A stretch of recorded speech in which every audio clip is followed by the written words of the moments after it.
Hey y'all, welcome to the Dave DY Show. Today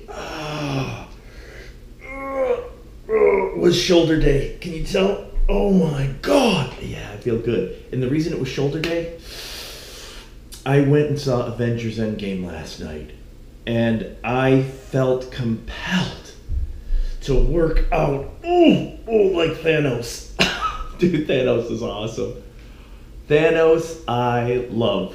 I really do. I like all the Avengers. I like all the cast members. I like all the characters. I like the CGI. I fucking love Thanos. And I'll tell you what, I love Rich Piana. And the dude's dead, but the freakish, cool, strange nature of that dude, the way they correlated that over to this character, the fucking purple, his face, his mannerisms, the voice of Josh Brolin as Thanos. Jesus, it's some serious glue that holds this movie. And that whole plot line, that villain, was extraordinarily well thought out and tied in. And great job, great fucking job. Like, you got Galactus, or you got Juggernaut. Dude, remember Juggernaut in Deadpool or whatever? And he's the Australian crazy guy with the big round fucking stone helmet. Horrible, man. Thanos in this fucking movie, and even in Infinity War last year, 2 years ago. Awesome. Awesome. And I want to beat Thanos. Oh, and dude, some really cool shit. Especially, listen, I'm not going to ruin the plot exposures. No surprises, no shitting on you guys. The end is awesome. I will tell you that.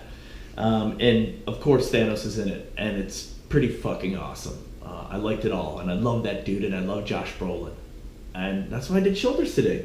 And that's why I had to tell you 2 minutes worth of this. Thanos. So, saw it in the IMAX Real 3D. Awesome. 3D, they've done a great job with now. Remember when it was a special effect? Woo, yeah. 3D, right? Horseshit. Those stupid movies where you wear, not even the red, green, the red, blue glasses. These are the normal glasses. They look polarized now, and everything just looks multi-dimensional. It's no longer that 2D flat, right? It gives that depth and character, which is exactly what 3D is supposed to be, especially on a giant screen, right? An IMAX. It brings you into the movie. They did that extraordinarily well in this movie. Kudos. Hollywood has learned on that. I love it. I saw a special that Walt Disney showed a multi-planed camera. So instead of drawing a single-dimensional background, a picture, 2D, and then overlaying it with a cellulose or a clear component that they painted on, like plastic or glass, and then moving that overlay, right? So that the background and the overlay were the only two planes, the two pieces, right? So the background stayed, and then the overlay would move of Mickey Mouse doing his thing, and they'd move it one frame at a time and take a picture. He revolutionized cartoon. They made a multi-planed camera. They painted on glass with oil, and they stacked a camera on top of a giant cabinet that you could load planes of glass. 3, 5, 7, 10. 1, 2, 3, 4, 5, 6. And then the depth of whatever the scene was painted on those planes. So if it was an outdoor scene like Bambi, the little baby deer, and it had a picture of the moon, when you actually zoom in, the moon shouldn't get larger and grow in size because it's thousands, hundreds of thousands of miles away. It should stay the same, but maybe something nearer, like a tree or a house or Bambi, gets bigger. These multi-planes would allow that.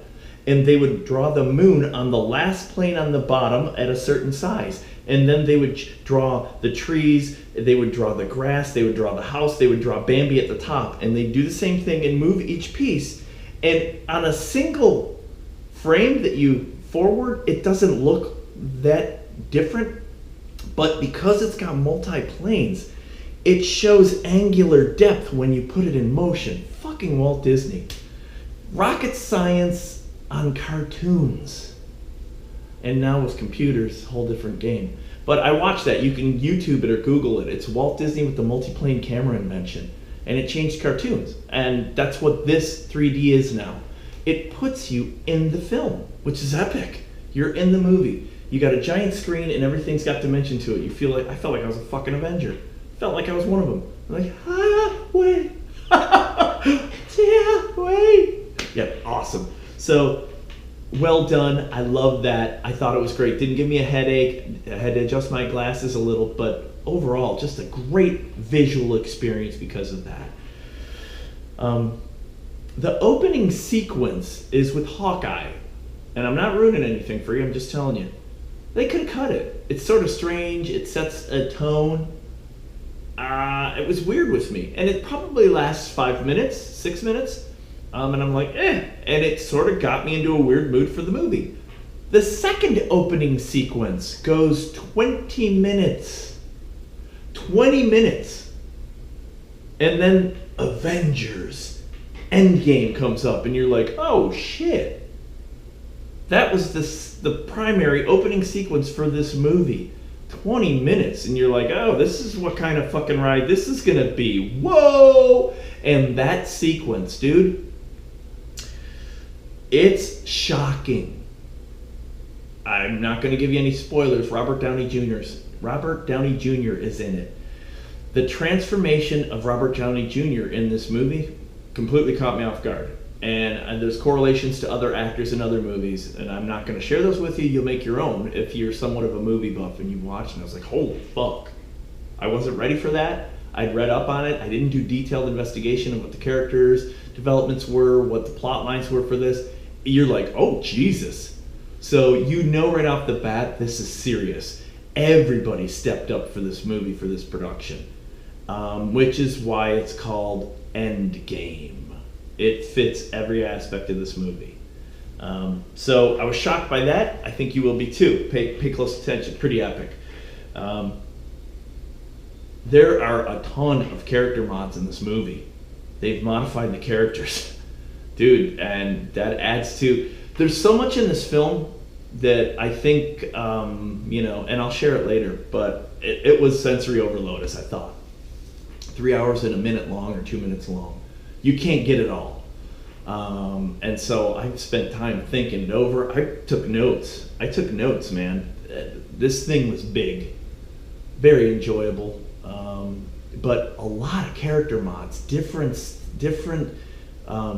views of the characters, different presentations of the characters.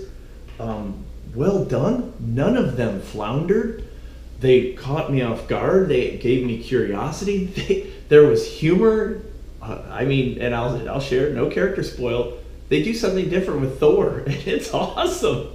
And I am a movie buff, and it ties to some references that, dude, I loved it. It made me happy. So you have to pay attention. They had some smart writers in this one. And if you know movies and you enjoy movies, the Russo brothers, right? They go all over the place and make some very cool references, and you can easily miss them. And Thor's pretty epic in this one. I'm just gonna say, everybody has weird character mods. As I said, Tony Stark in the opening sequence that's 20 minutes on this thing. You're like, Jesus. This thing is totally different than your norm for Marvel superhero movies. For everything that we've watched for the last 15 years. These developments of these characters, the development of the technology, these giant, super movies with these huge character interaction scenes and fight scenes and multi-action. Dude, this thing's got every layer. It's the real deal. I can see why the hype was there. Again, I love Josh Brolin and Thanos. Fucking one of my favorites. One of my favorite characters ever. A badass dude. Awesome. And I had favorites, Iron Man was awesome. Iron Man in all of his films, awesome. If you didn't like Tony Stark, Robert Downey Jr., Iron Man, you're dumb.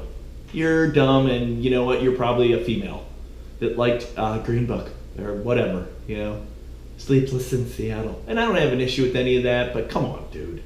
If you like action, you like superheroes, you like fantasy, this is your gig, right? You love Star Wars, you love sci-fi, Robert Downey Jr.'s Tony Stark Iron Man is one of the best ever, which is why he's a bazillionaire off of it with our big boy that directed him. who's funny as shit, and he makes a cameo appearance in this at the end.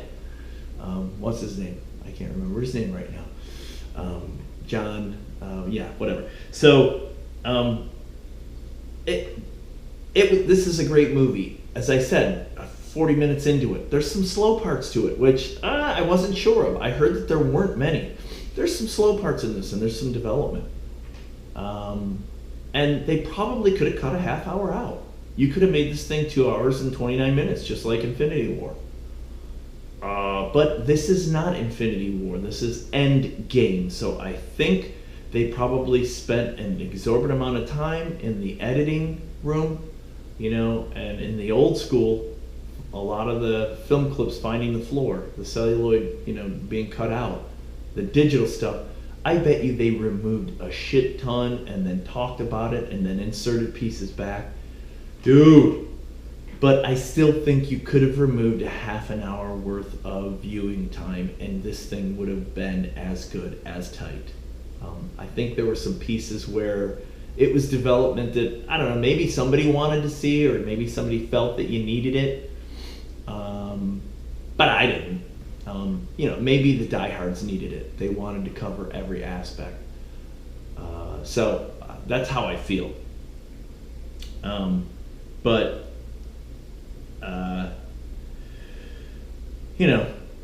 It's a perspective, and you may not agree, and I don't want to cause any controversy. I think they could have cut probably 15, 20, 30 minutes out of this thing, and it would have been just as good.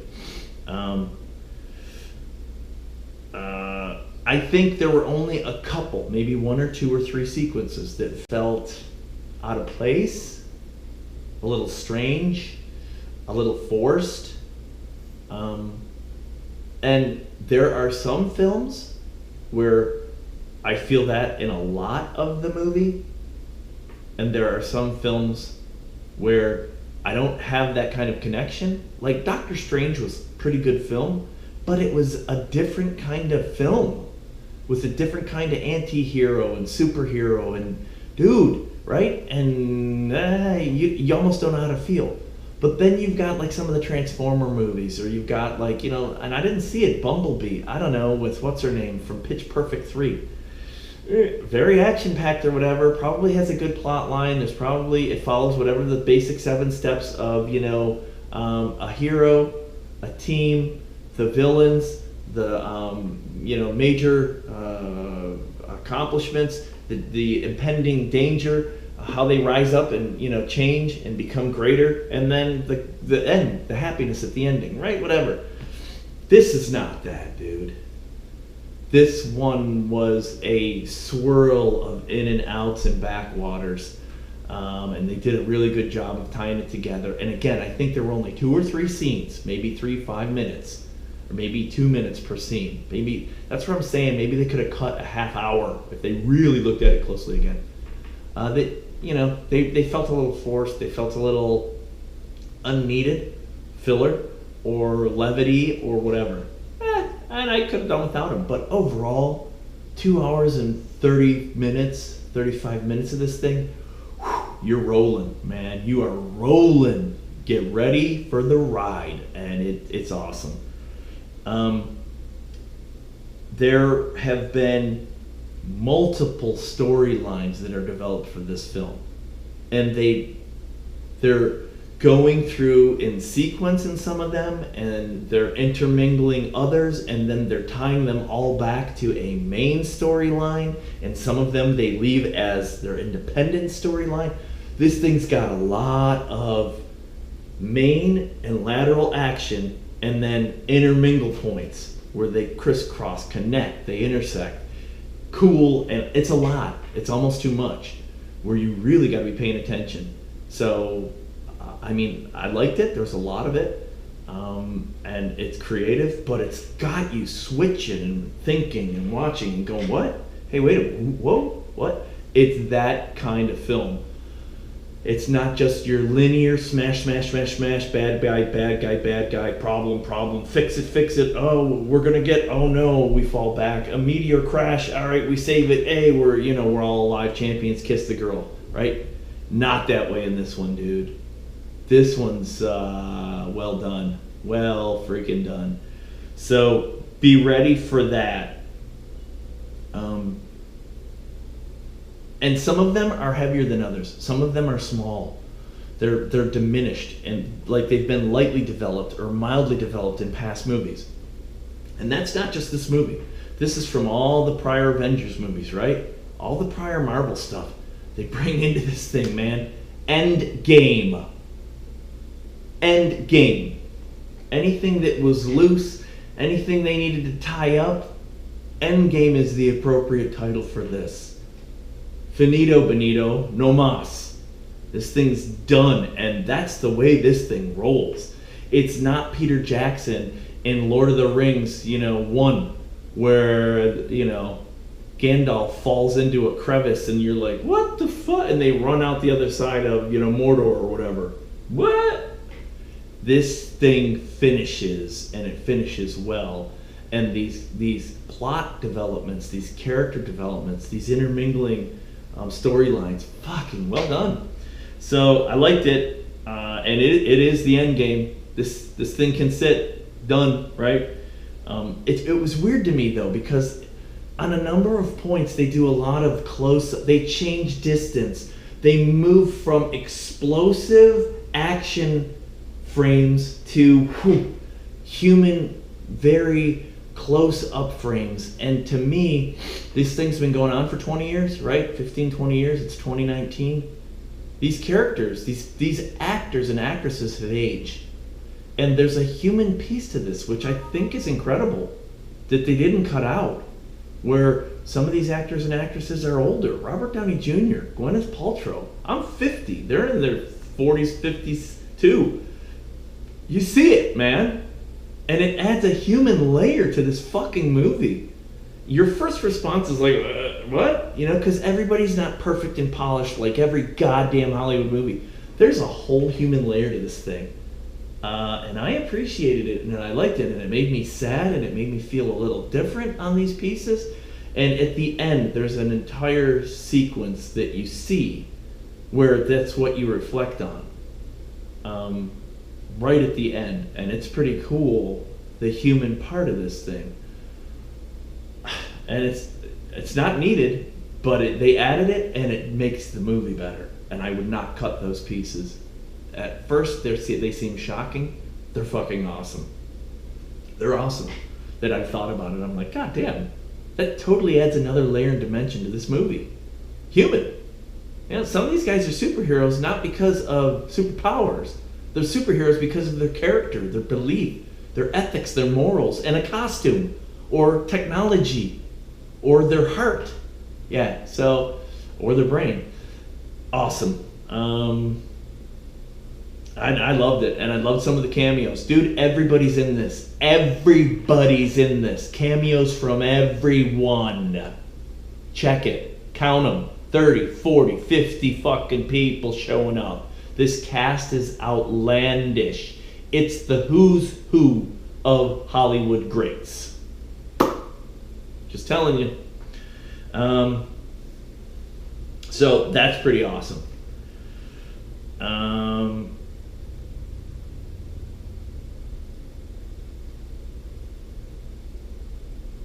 It's an awesome ride. It's a fun fucking awesome ride. And there isn't much downtime. There aren't many pieces where you're like squirming, you're distracted, you're disinterested. 3 hours goes by fast. I think I looked at my watch once to make sure, and I'm telling you this straight, that I'd make it without pissing.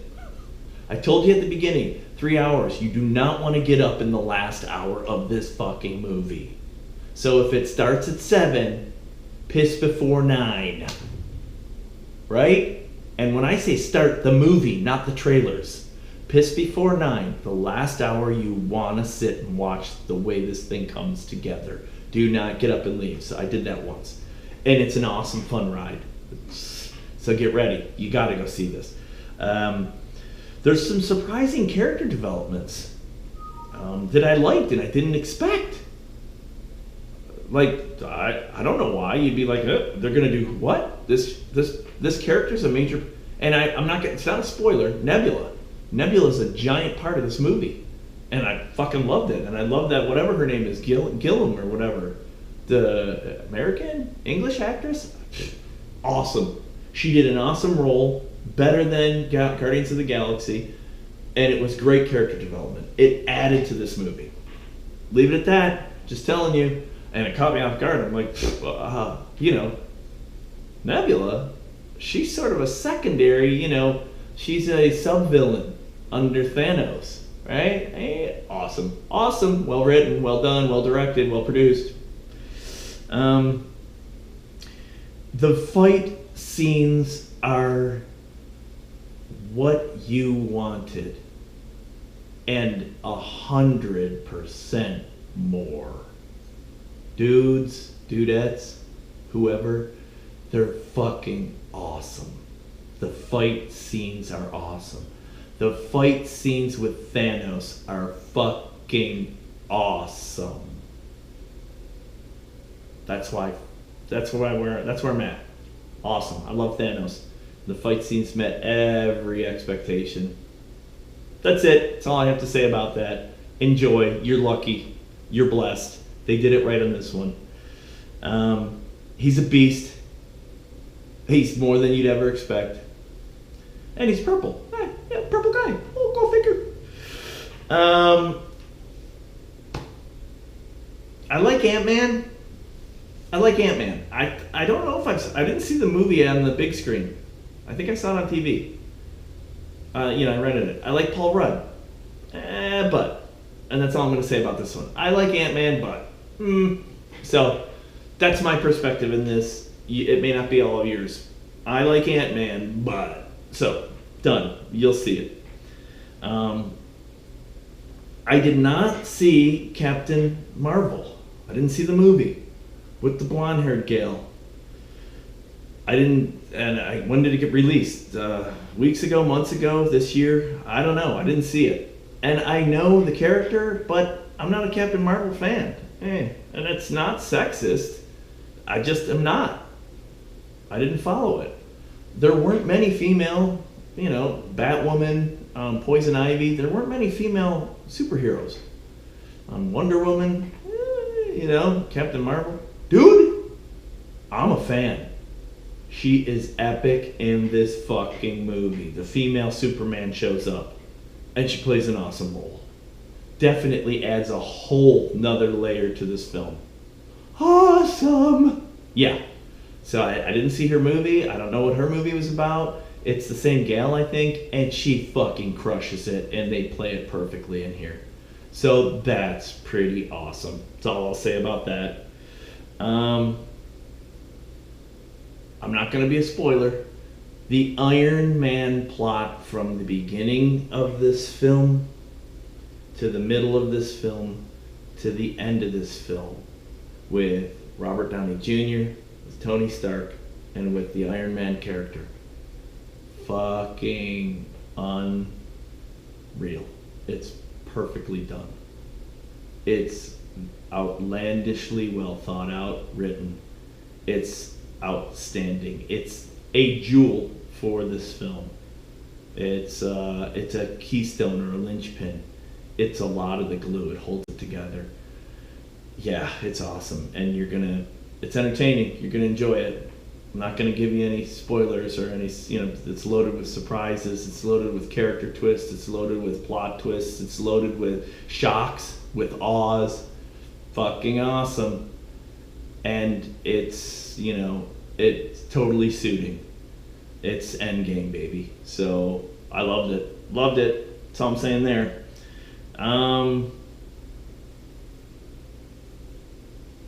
I really like this movie. I really, really, really like this movie. Out of 10, I give this thing a 9.5. This fucking thing's a 9.5. The hype delivered. The talk in the media. The talk in the reviews. The talk with the pre-sales. The talk with the pre-screens. The fucking Chinese release of the film. The stolen pre-release from China. All of it. It's all valid. It's awesome. I haven't heard a lot of negatives. This thing is one of the better fantasy, action, superhero culminations ever. And it's not that it gives you the like Guardians of the Galaxy feel good, right? Right? And it doesn't have a huge soundtrack. Guardians of the Galaxy was beautiful because it had a wonderful soundtrack, man. And that was a focal point of this film. You know, Star-Lord and his mom and the music, which is a beautiful storyline. This isn't in the fucking Endgame, dude. And you don't have that feel good, you know, with the human element and love and loss and passion. This whole movie has components of that you're in and out of. I mean, in and out of over 3 hours. Because last movie, 50% of anything alive was erased with the fucking Infinity Stones. And it gets right back into that. So, fucking awesome. I give it a 9.5 out of 10. It was epic. I urge you to go see this. I urge you to bring your family, bring your friends, go with a group. If you're not and you're a movie buff or whatever, or you're a loner, go alone.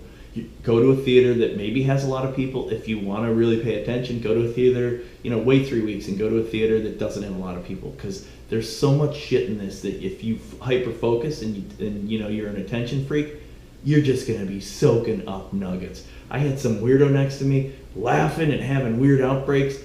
There's so much in it. I could see this guy was a different kind of person. A little bit of the nerd or the weirdo or the geek was raging the whole 3 hours. Boom. So this thing's got stuff for everybody. That's just the way it is. Tracy hated it. Tracy doesn't like these kind of movies. She's like, oh, I was bored, blah, blah, blah, blah. I'm sure there's going to be a bell curve. There's going to be a percentage of people like that. The vast majority are going to love this thing. It's the ride you've been waiting for. I don't know what the future is right now. After this thing, I don't care. Right now, I'm letting it simmer. I'm done for a moment on Avengers. And they show trailers for X-Men and blah, blah, blah, blah, everything else, right? The Rise of the Phoenix, right? Dude, this thing crushes it. You want my review? Avengers Endgame crushes it. They're right. I was right in reading that. My suspicions were correct. This is it. It's that big. This thing's gonna make $2 billion in gross sales when it's done. $2 billion. It'll be the biggest movie in movie history ever. Bet. I think I want to let this simmer and go see it one more time. I think I want to watch this again on the big screen, not wait for the video. It's got that much in it, and I feel that I missed that much, and there was so much action, and I was that engaged in this, which is weird. We went and saw Pet Sematary a week ago. Can't even remember it. I love John Lithgow, and you know what? Pet Sematary, John Lithgow smokes in it. In the new Stephen King, that's it. That's all I liked. Done. And I like the characters, and I like the story. This fucker had so much, and I was so enthralled and attached, and absorbed in it. I'd like to see it again, I think, on the big screen. That's where I'm at. I think I will. I don't know. I'll take Jeffrey. Tracy and I went with Trevor and 2 of his friends. Theater was packed. It was awesome. It wasn't crazy. Just ripped. It ripped for 3 hours. I shook the days off, came back to reality, and I'm like, we gotta go. I had some, tears in my eye, wiped some stuff away. It's pretty awesome, dude. Marvel Studios got this right. Job well done. This one is huge. Get your shit together, get your family, your friends, your group, your clan, your crew, whomever. I saw every sort of person, race, ethnicity, age, there were children, there were older people, there were anybody of any color, everybody was in this theater. Get your balls out and go see it. It was awesome. I highly recommend it. I highly recommend it with a busy theater, if that's your thing. It was exciting. It was cool to have everyone there. I didn't see him. I was on the screen with my 3D glasses, and then I got up and I left. Whoa! So comment, like, subscribe, share. Take my word for it. Take my word for it. You gotta go see this, Mo. Get your family together, get your crew, your boys, your girls, your friends. Go see this thing. It's pretty freaking epic. Give them your $14 or your $20 if you go to the luxury, or you go to the IMAX, Real D, Real 3D, or whatever, Digi 3D, whatever you go see. Fucking awesome.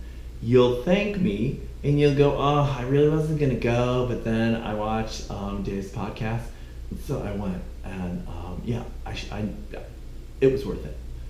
You're gonna take my word for it. Dave DY Show, Avengers Endgame, the shit, out.